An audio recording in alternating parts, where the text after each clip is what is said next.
I know I've definitely mentioned before that we live on a slope, and living on a slope means that you need a lot of steps, or you need a safe way to get down the slope, because it gets slippery, because we have this clay, and this clay gets really super slippery when it's wet, so this can be a little treacherous here. So what we're doing is we're just framing out with these wood timbers and backfilling with gravel. We use some landscape paper underneath to help control weeds. And because we have some large trees, we are dealing with roots. So we are trying to adapt these stairs to the roots, which is why it takes this turn over here, because there's some very big roots from those very big trees right there. But it'll be fine. It might be a little twisty, curvy, but that's kind of fun.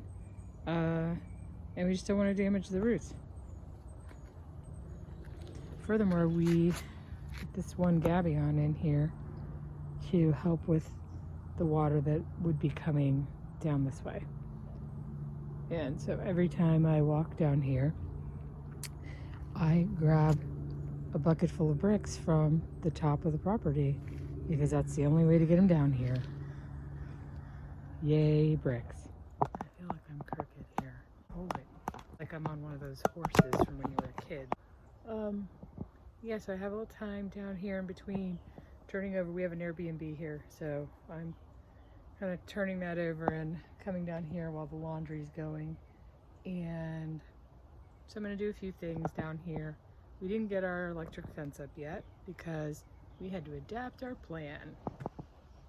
It turned out that the little insulators that I was putting them directly on these wood posts, because that's how we have our fence up. We have these sunk into the ground, and then we have the fencing, obviously. But because when we put this fence up, we kind of just put the fence up. We didn't like have this, we didn't make super straight lines and stuff. We just kind of eyeballed it. We were like, yeah, that looks good. And then on top of it, we have a couple of trees incorporated in that line of fencing. We just kind of use the tree in place of a post. So the fence, in some places, the fencing isn't perfectly straight. So the insulators didn't come out far enough off of the post to not run into the fence in a couple of places, so we couldn't have that.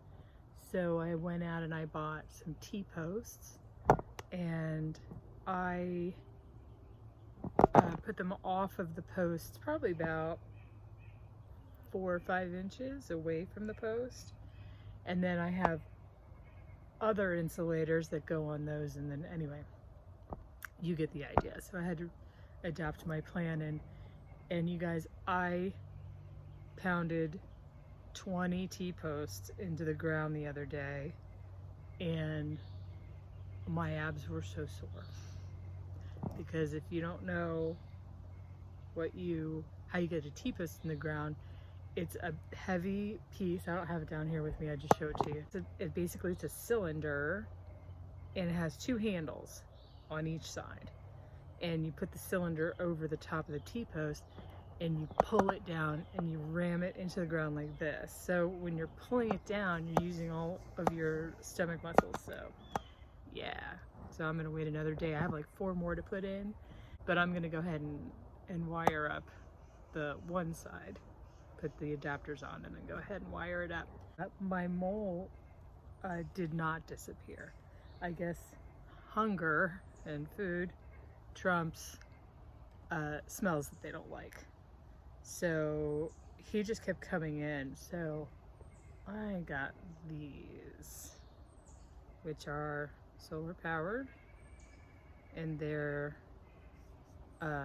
these little stakes that go into the ground, and they sound like this. Wait a minute. And it emits that sound every minute or something. Really skeptical about this kind of stuff. So I'm on a couple of gardening groups, and I put my feelers out and I asked people what they thought. All of the responses I got on there were positive. I'll try just about anything. My intention next year is to remove the material from these beds and line the beds with hardware cloth. And what that'll do is it will prevent the mold from being able to come up from underneath the bed. So, in the spirit of trying to save my plants, I'm going to try 2 of these. I got 2 of these, and they're supposed to cover a pretty wide range. I don't have the little book with me, so I don't remember, but 2 should do it, and if I feel like I need a couple more, I'll just grab a couple more. What happened was I planted out this other bed. I'm going to turn you guys around. I composted and I put in some seeds, and then the next day he showed up here and he stirred everything up, and I was not happy. But I decided not to mess with the dirt too much, so I just ran my hands over it because I thought, oh, maybe this stuff will still come up. And look, it did. So I've got beans, okra, and radishes, cucumbers coming up. Melon seeds. Here, that little guy. Here's another one. This is a baby bush watermelon. Hopefully a couple more of those will come up, and there's some radishes coming up. So, despite the fact that he disturbed it, rain have been out here watering, and it's just not the same. And so we got like major rain, and that's when those things popped up, and everything else just kind of like, I swear everything grows like 6 to 8 inches when it rains. So anyway, so I'm gonna put these in the ground, and then I will report back as to how they work. Anyway, I hope they work. I am just over this guy. Today I'm gonna harvest some Swiss chard and these collards. Because this stuff, I'm surprised they've lasted this long, but I got up this morning and it was like 54 degrees outside. This stuff looks done. This whole bed is pretty toast. This lettuce looks like it's coming in. I might leave that. And my intentions for this bed is to put hoops on it and cover it. I always have problems with this bed with pests and stuff.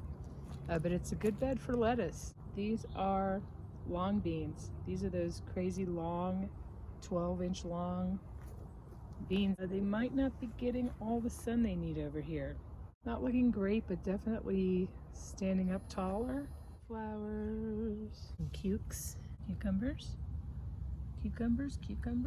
more flowers, and more beans. These are starting to grow. It's their time. Flowers, these pretty flowers. Even the marigolds, like it rained a lot and the marigolds were like, yes. I got all kinds of stuff alongside here. There's tomatoes and beans. Look, this one's starting to climb up on the fence here. This is a type of broccoli, and probably won't make it because they don't like the heat.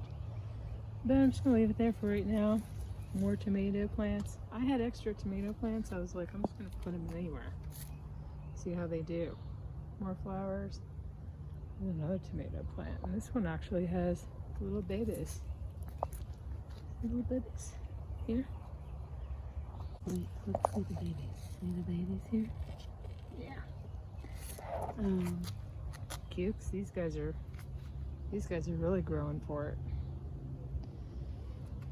More tomatoes, and then just tons of stuff up here, you guys. More beans, and more tomatoes, and more beans, and I got a couple of zucchini plants here that are looking pretty good. And I'm actually going to go around with a paintbrush, and I am going to pollinate. There's the rest of the garden. It's looking pretty good, you guys. I feel like I should be further ahead than I am. I don't control that. Anyway, let me show you how I'm gonna germinate these zucchini plants. So look at this gigantic zucchini plant. And there are some of the flowers that come up initially are male flowers mostly. And the male, we went over this, you guys, they have a little peen in there, see it? You can't really see, but it's right there. And it has, you know, all the pollen on it. And that's what happens. The little pollinators go in there and then they go to the female flower. And the little female flowers look like this. You see the little cute little yellow stem there? And there's some more there. And that's what they look like. And that's the actual fruit. So that's what'll grow and become these are like golden zucchini or something. So I don't need to do anything here, but I'm gonna go to some of the other plants and I'll show you how to do it. Probably eat nasturtium flowers.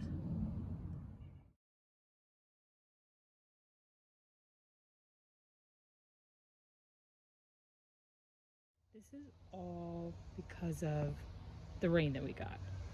Because I've been babying this stuff and I've been watering and, you know, paying attention to all of it. And I wasn't getting this result at all. This is a direct result of rain water. I'm just gonna harvest the rest of this lettuce today and call it a day. I don't think it's going to produce much more.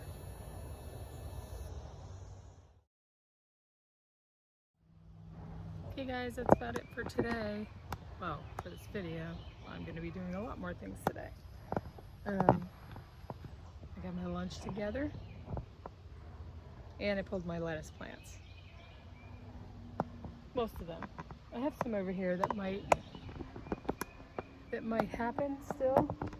And I can pull some leaves off and have lettuce and salads because that's all I ever want to eat. But yeah, I'll check in with you guys more frequently so you can see the progress because this is the time of year where everything starts growing really fast. And yeah, anyway, I'll catch you guys later.